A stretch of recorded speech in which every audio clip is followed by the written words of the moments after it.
నమస్తే, welcome to 99 TV. చూస్తున్నారు కదా, చైనా ప్రపంచానికి చూపించబోతున్న బ్రహ్మాండమైన అద్భుతమైన PLAN నౌక అంటే పీపుల్స్ లిబరేషన్ ఆర్మీకి చెందిన నావీ ప్లాన్ అంటారు PLAN. ఆ PLAN నిర్మిస్తున్న నౌక ఇది అణుశక్తితో నడుస్తుంది, న్యూక్లియర్ ప్రపల్షన్ తోటి నడుస్తుంది. ఇది ఏంటంటే అత్యాధునికమైంది. అంటే పవర్ సప్లై మొత్తం కూడా త్రూ అటామిక్ ఎనర్జీయే ఇది పనిచేస్తుంది. ఈ నౌక నిర్మాణం మొదలైనట్టు ఏంటంటే ఉపగ్రహ చిత్రాలు చాలా వరకు శాటిలైట్ ఇమేజెస్ బయటకు కనిపిస్తున్నాయి. చైనా అఫీషియల్గా గట్రా చెప్పదు కదా, అది మామూలు విషయాలే చెప్పదు, అందులో ఇలాంటి విషయాలు ఎందుకు చెప్తుంది చైనా. సో ఇది గనక పూర్తి అయితే అణుశక్తితో నడిచే క్యారియర్లున్న దేశాల్లో ఫ్రాన్స్ తర్వాత చైనాకు ఆ స్థానం దక్కుతుంది.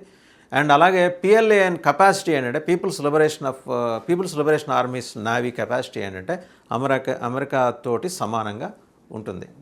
ఏంటి దీని స్పెషాలిటీస్ చూస్తున్నారు కదా, దాని మీద యుద్ధ విమానాలు ఎన్ని ఉన్నాయో. అంటే ట్రయల్ రన్ అయితే బిగిన్ అయింది.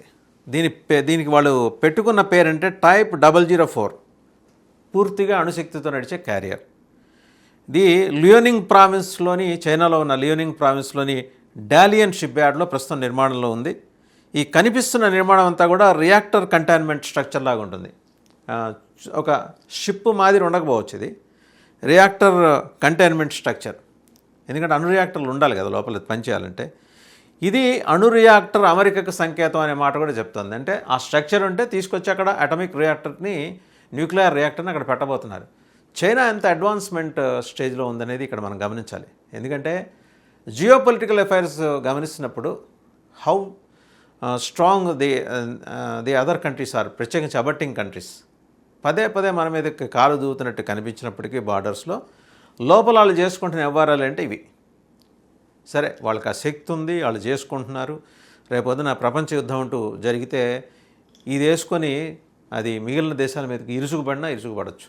ఒక పక్క నాటో భయం, నాటో దేశాలన్నీ కలిసినాయి, వాళ్ళ స్ట్రెంత్ని మనం తక్కువ అంచనా వేయలేం.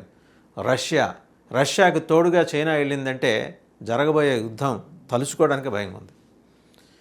రష్యా ఏమో ఆల్రెడీ బాల్టిక్ సీలో సముద్రపు డీప్ సీ అనమాట, అత్యంత లోతైన భాగంలో ఉండే ఇంటర్నెట్ కేబుల్స్ని, పవర్ కేబుల్స్ని, అలాగే గ్యాస్ పైప్ లైన్స్ని, ఇతర ఇన్ఫ్రాస్ట్రక్చర్స్ అన్ని డిస్మాంటిల్ చేసి వాటి మీద కంట్రోల్ తీసుకోవడానికి ఆల్రెడీ వాళ్ళు ఒక స్పైయింగ్ నౌకని పెట్టుకున్నారు వాళ్ళు అక్కడ.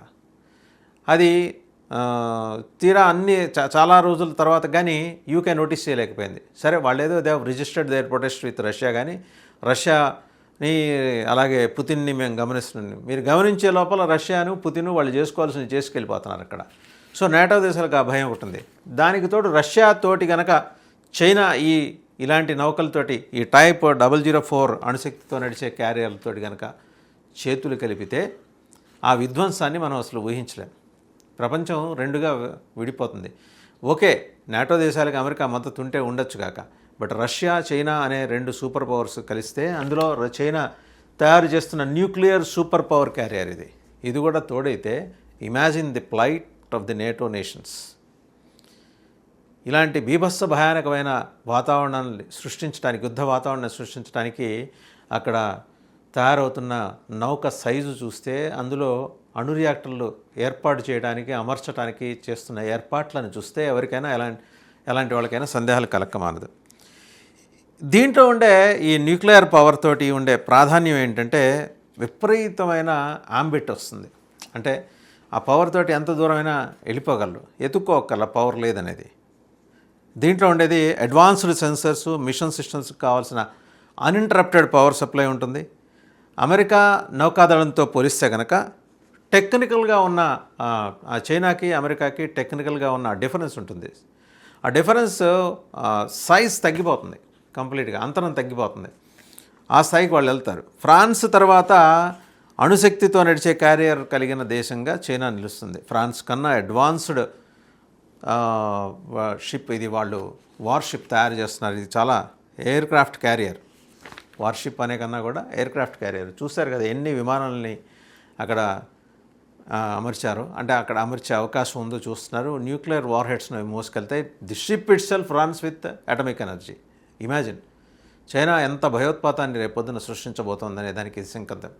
దాని అర్థం ఏంటంటే నాటో దేశాలు శుద్ధపూసలని కాదు, చైనా రష్యా కలిస్తే వీళ్ళ ప్రావెస్నెస్ ముందర నాటో దేశాలు ఏ మేరకు నిలవగలవు, ఒక్క ఫ్రాన్స్ తప్పించి.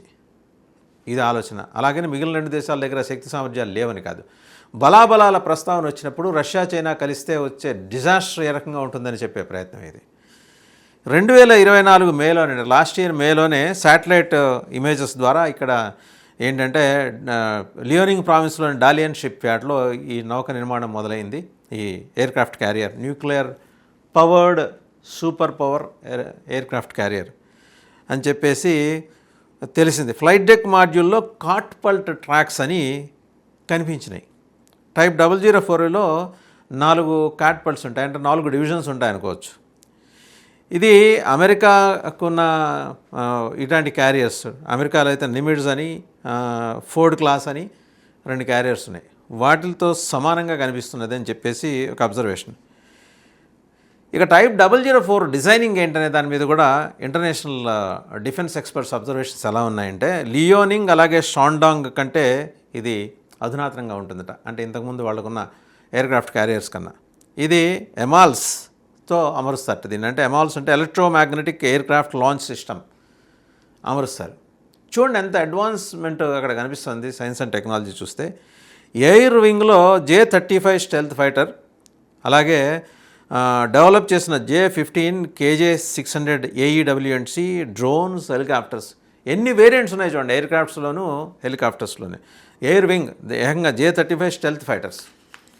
అంటే ఎక్కడికక్కడ చైనా ప్లానింగ్ కానీ, వాళ్ళ ఎగ్జిక్యూషన్ కానీ, వాళ్ళ కమిట్మెంట్ కానీ, వాళ్ళ టైమింగ్ కానీ, వాళ్ళ డిసిప్లిన్ కానీ ఇక్కడ మనం మెచ్చుకొని తీరాల్సిందే. అంటే ఒక దేశం ఎంత అప్రమత్తంగా ఉండాలి అని తెలుసుకోవాలంటే చైనా ఎలా ఉంటుందో చూస్తే చాలు. సరే, కొత్త క్యారియర్ ప్రాజెక్ట్ని ప్యారలల్గా కూడా డెవలప్ చేస్తుంది. ఇది కన్వెన్షనల్ పవర్డ్ క్యారియర్ నిర్మాణం కావచ్చు. షాంఘైలో ఉన్న జియాంగ్నాన్ షిప్ యార్డ్లో ఇది మొదలైంది. ఇది టైప్ 003Aగా దీన్ని పిలుస్తున్నారు. మెరుగైన డివిజన్ బట్ కన్వెన్షనల్. వీటి నిర్మాణం ఏంటంటే ఎక్కువ స్పెండ్ చేయక్కర్లేదు, చాలా షార్ట్ స్పాన్లో దీన్ని డెవలప్ చేయొచ్చు అనమాట. ఇంకా ఇతర డెవలప్మెంట్స్ చూస్తే చైనా టైప్ 076 అనే ఒక అంఫీబియస్ అసాల్ట్ షిప్ కూడా నిర్మిస్తుందిట. ఇలా మల్టిపుల్ నెంబర్ 2, 3 అనేది తెలియట్లేదు. అంఫీబియస్ అసాల్ట్ షిప్లు అంటే దాడులు మామూలుగా ఉండవు. వీటిలో డ్రోన్లను ప్రయోగించడానికి ఎలక్ట్రోమాగ్నెటిక్ క్యాట్పల్ట్స్ ఉంటాయి. దానికి సంబంధించిన అమెరికా కూడా డిజైన్ అయ్యింది. ఇది తైవాన్ ఇంకా దక్షిణ చైనా సముద్రంలో వీళ్ళ ప్రావెస్నెస్ని ప్రూవ్ చేసుకోవడానికి పనికొస్తాయి ఈ 076 అంఫీబియస్ అసాల్ట్ షిప్స్. తైవాన్ ఎప్పుడు బెదిరిస్తూ ఉండాలి కదా, చైనా కాదు, నిత్యకృత్యం కదా, కనిపిస్తాయి అన్నమాట. అండ్ అలాగే ఇంకా చూస్తే కనుక ఈ super power nuclear carrier aircraft carrier కనుక రెడీ అయితే దీని తర్వాత కొత్త కన్వెన్షనల్ క్యారియర్ ప్రాజెక్ట్స్ కూడా కంప్లీట్ చేసుకొని తన ప్లాన్ని, అంటే PLAN people's liberation army's navy ప్లాన్ని ప్రపంచ పటంలోనే అత్యంత బలమైన నావికాదళంగా చూపించడానికి చైనా చేస్తున్న ప్రయత్నం. And at the same time ఆందోళన కలిగించే అంశం ఏంటంటే రష్యా చైనా కనుక ఒకవేళ నాటో దేశాలని కవ్వించి దాడికి దిగితే జరిగే భయోత్పాతం. ఇది ఒక రకంగా అసాల్ట్ షిప్పే, పేరుకి న్యూక్లియర్ సూపర్ పవర్ క్యారియర్ కావచ్చు, కానీ ఈ 004 టైప్ 004 ఇది చాలా బ్రహ్మాండమైన విధ్వంసానికైతే ఇది కారణమవుతుంది అనేది అర్థమవుతుంది. ప్రస్తుతం అమెరికా దగ్గర అయితే దగ్గర there are 11 nuclear powered carriers.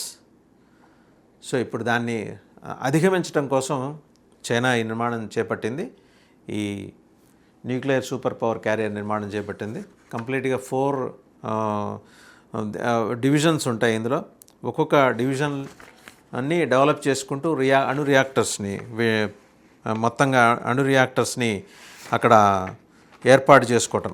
4 క్యాటపల్ట్స్ అంటారు దాన్ని. ఆ క్యాటపల్ట్స్లో ఇవన్నీ ఏర్పాటు చేసుకొని చైనా చాలా వేగంగా దూసుకెళ్తుంది.